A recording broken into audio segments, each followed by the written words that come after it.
ഇന്നൊരു യാത്രാ വ്ലോഗാണ്. ഞാൻ കല്യാണം കഴിച്ച് ഇവിടെ വന്നിട്ട് ഏകദേശം 7 വർഷമായി. അന്ന് തൊട്ട് അമ്മ പറയുന്നതാണ് നമുക്കൊന്ന് മാമാനി കുന്നമ്പലത്തിൽ പോയിട്ട് വരാമെന്ന്. പക്ഷെ എന്തുകൊണ്ട് സാധിച്ചിട്ടില്ല. പറയുമ്പോഴൊക്കെ വിചാരിക്കും പോകണമെന്ന്. ജോലി തിരക്കുകളൊക്കെ കാരണം എനിക്ക് പോകാൻ സാധിച്ചിട്ടില്ല. അപ്പോൾ ഇപ്പോൾ ജോലിയൊക്കെ മതിയാക്കി വീട്ടിലിരിക്കുമ്പോൾ അമ്മ എൻ്റെ അടുത്ത് ചോദിച്ചു നമുക്കൊന്ന് പോയാലോ എന്ന്.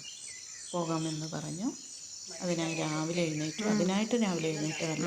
പുലർച്ചെ 5 മണി എപ്പോഴും എഴുന്നേൽക്കണം. ഹസ്ബൻഡ് ഒരു 6:15 6:30 വീട്ടിൽ നിന്ന് പുറപ്പെടും കോളേജിലേക്കായിട്ട്. അങ്ങനെ അതൊക്കെ കഴിഞ്ഞ് ഞാൻ പുറത്തിരുന്ന് അങ്ങനെ ആസ്വദിക്കുവാണ്, റിലാക്സ് ചെയ്യുവാണ്. അപ്പോഴത്തേക്ക് മോനെ റെഡിയാക്കി സ്കൂളിൽ വിടേണ്ട സമയമായി. ഒരു 8 മണിയാകുമ്പോഴത്തേക്കും അവനെ റെഡിയാക്കി സ്കൂളിലേക്ക് കൊണ്ടുവിടുന്നതാണ്. അപ്പോൾ സൈക്കിളെടുത്ത് പോകണമെന്ന് പറഞ്ഞ് ഇന്ന് സൈക്കിളെടുത്തിട്ടാണ് പോയിട്ടുള്ളത്. സൈക്കിൾ സ്കൂൾ വരെ എടുക്കില്ല, ബസ് സ്റ്റോപ്പ് വരെയാണ്. ബസ് സ്റ്റോപ്പ് ഇവിടെ നിന്ന് കുറച്ച് ദൂരം ഉണ്ട്. അപ്പോൾ അവിടത്തേക്ക് സൈക്കിളെടുത്ത് അവിടെ അടുത്തുള്ളൊരു വീട്ടിൽ സൈക്കിൾ അവിടെ വയ്ക്കും. അപ്പോഴത്തേക്ക് അവൻ്റെ സ്കൂൾ ബസ് വന്നു. എല്ലാ ദിവസവും സ്കൂൾ ബസ് കയറിയ ഉടനെ അവൻ എൻ്റെ അടുത്ത് പറയുന്നൊരു കാര്യമാണ്, അമ്മേ ഇന്ന് സ്കൂളിൽ വരണം, എല്ലാ ദിവസവും സ്കൂളിൽ വരണം. അതായത് അവൻ്റെ വിചാരം ഞാൻ എല്ലാ ദിവസവും അവിടെ സ്കൂളിൽ പോയി അവിടെ ഗേറ്റിന് പുറത്ത് ഞാൻ ഉണ്ടാവാറുണ്ട് എന്നാണ്. എല്ലാ ദിവസവും അവൻ എൻ്റെ അടുത്ത് പറയും അമ്മ സ്കൂളിൽ വരണം എന്ന്. എന്തുകൊണ്ടാണ് എന്ന് എനിക്കറിയില്ല. എനിക്കെന്തോ ആ സമയത്തൊരു സങ്കടം തോന്നും. ഞാൻ വരാറുണ്ട് എന്നാണ് അവൻ്റെ ഒരു വിശ്വാസം. അങ്ങനെ സ്കൂൾ ബസ്സൊക്കെ പോയി ഞാൻ തിരിച്ച് വീട്ടിലേക്ക് പോയി. ഇത് അനിയൻ വാങ്ങിത്തന്ന ഡ്രസ്സാണ്. നല്ലൊരു ഡ്രസ്സാണ്, നല്ല ഭംഗിയുള്ളൊരു ഡ്രസ്സ്. ഭയങ്കര ഇഷ്ടപ്പെട്ട ഒരു ഡ്രസ്സാണ്. പിന്നെ ഞാനിന്ന് ബാഗ് എടുക്കുന്നത് ഫോർട്ടിക്രാഫ്റ്റിൻ്റെ ഒരു ബാഗാണ്. 299 റുപ്പീസിന് മീഷോയിൽ നിന്ന് വാങ്ങിയതാണ്. പക്ഷേ 299 റുപ്പീസ് എന്ന് പറഞ്ഞ് വില കുറച്ച് കാണാൻ പാടില്ല. ഭയങ്കര സ്പേഷ്യസ് ആണ്, നല്ലൊരു ബാഗുമാണത്, പറയാതിരിക്കാൻ പറ്റില്ല. അങ്ങനെ ബാഗൊക്കെ എടുത്ത് നിൽക്കുമ്പോഴത്തേക്കും അമ്മ റെഡിയായി വന്നു. അമ്മയ്ക്കാണെങ്കിൽ ഭയങ്കര തിരക്കുള്ള ആളാണ്. പെട്ടെന്ന് കാര്യങ്ങൾ നടക്കണം, ഇത്തിരി ക്ഷമ കുറഞ്ഞ ആളാണ്. അപ്പോൾ ബസ് വരാറായി എന്ന് പറഞ്ഞിട്ട് പോകാമെന്ന് പറഞ്ഞു. അങ്ങനെ നമ്മൾ വീട്ടിൽ നിന്ന് ഇറങ്ങി കുറച്ച് നടക്കാനുണ്ട് ബസ് സ്റ്റോപ്പിലേക്ക്. അങ്ങനെ ഞങ്ങൾ നടന്ന് ബസ് സ്റ്റോപ്പിലേക്ക് എത്തി. ബസ് സ്റ്റോപ്പിലെത്തിയപ്പോഴാണ് അവിടെ നിന്ന് പറയുന്നത് ഒരുപാട് സമയമുണ്ട് ഇനിയും ബസ് വരാൻ. അങ്ങനെ നമ്മൾ ഇരിക്കുമ്പോൾ അവിടെ ഒരു മുത്തശ്ശി വന്നേ. ആ മുത്തശ്ശി എല്ലാ ദിവസവും രാവിലെ ഇങ്ങനെ നടക്കാൻ വരും. അങ്ങനെ ഞങ്ങൾ ബസ് കയറി. ബസ് ടിക്കറ്റ് എടുത്തു. ഏകദേശം 46 രൂപയാണ് 2 പേർക്കും കൂടിയിട്ടായിട്ടുള്ളത്. ഭയങ്കര ഭംഗിയുള്ള കാഴ്ചകളാണ് ബസ്സിലൂടെ. അതിൻ്റെ കൂടെ ബാക്ക്ഗ്രൗണ്ട് മ്യൂസിക്കും കൂടിയാകുമ്പോൾ, ബസ്സിലുള്ള മ്യൂസിക്കും കൂടിയാകുമ്പോൾ നമ്മൾ ഒരു എന്താ പറയുക, പാട്ടൊക്കെ വെച്ച് ഡാൻസൊക്കെ കളിച്ച് പോകുന്ന ഒരു മൂഡിലേക്ക് പോകും നമ്മൾ.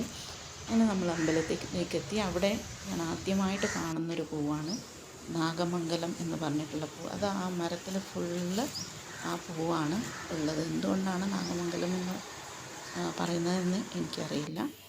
അത് കഴിഞ്ഞ് അവിടെ ഒരു ക്ഷേത്രക്കുളത്തിൽ പോയി കാലൊക്കെ കഴുകി.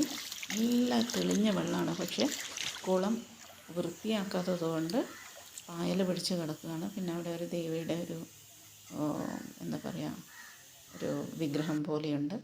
അത് കഴിഞ്ഞ് ക്ഷേത്രത്തിലേക്ക് പോകുമ്പോൾ അമ്മ പറഞ്ഞു ഇവിടെ സാധാരണ തിരക്കായിട്ട് നമുക്ക് അകത്തേക്ക് പോകാൻ കുറേ സമയമെടുക്കും. പക്ഷേ ഇന്ന് അത്രയൊന്നും തിരക്കില്ല.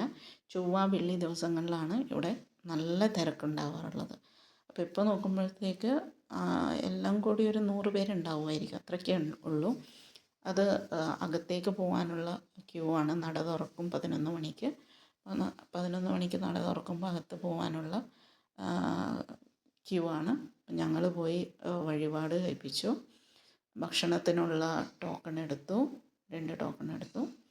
11 മണിയാകുമ്പോൾ അനൗൺസ്മെൻറ്റ് വന്നു, നട തുറന്നു. അങ്ങനെ ഇതാണ് അകത്തേക്ക് പോകേണ്ട വഴി. അപ്പോൾ ഈ അടുത്ത് മോഹൻലാൽ വന്ന്, നമ്മുടെ പ്രിയപ്പെട്ട മോഹൻലാൽ വന്ന ഒരു ക്ഷേത്രം കൂടിയാണത്.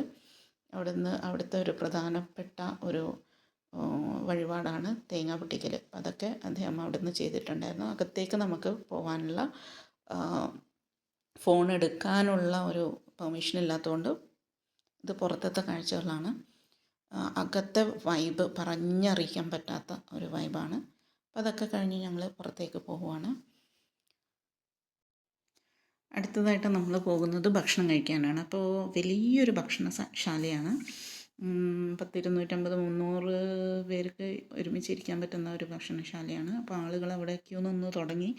ഇത് ആക്ച്വലി അവിടെ ഇരിക്കുന്നുണ്ടായ ആൾക്കാരാണ്. ആരോ പറഞ്ഞു ഗേറ്റ് തുറന്നു എന്ന്. അങ്ങനെ വന്ന് ക്യൂവിൽ നിന്നത്. എനിക്കിരിക്കാൻ സ്ഥലം ഉണ്ടായിരുന്നില്ല. അപ്പോൾ ഈ ആൾക്കാരൊക്കെ പോയപ്പോൾ എനിക്ക് അവിടെ ഇരിക്കാൻ സ്ഥലം കിട്ടി. പക്ഷേ അവിടെ ഗേറ്റ് തുറന്നിട്ടുണ്ടായില്ല. പിന്നെയും 15 മിനിറ്റിന് ശേഷം ആണ് ഗേറ്റ് തുറന്നത്. അങ്ങനെ ഗേറ്റൊക്കെ തുറന്ന് ആളുകൾ ഓരോരുത്തരായിട്ട് ഒരാൾക്ക് മാത്രമേ ആ ഒരു പാസേജിലൂടെ പോകാൻ പറ്റൂ എന്ന് പറഞ്ഞിട്ടുണ്ടായിരുന്നു.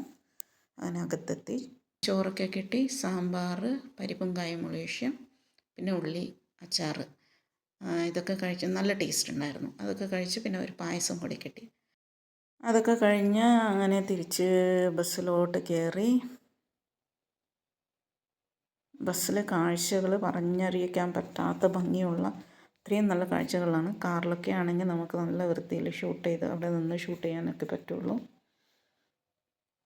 ഏകദേശം മോൻ വീട്ടിലെത്താറാവുമ്പോഴാണ് നമ്മൾ അവിടെ എത്തിയത്. അപ്പം മോനെയും കൂട്ടി വീട്ടിലോട്ട് പോകുവാണ്. ഇത്രയേ ഉള്ളൂ.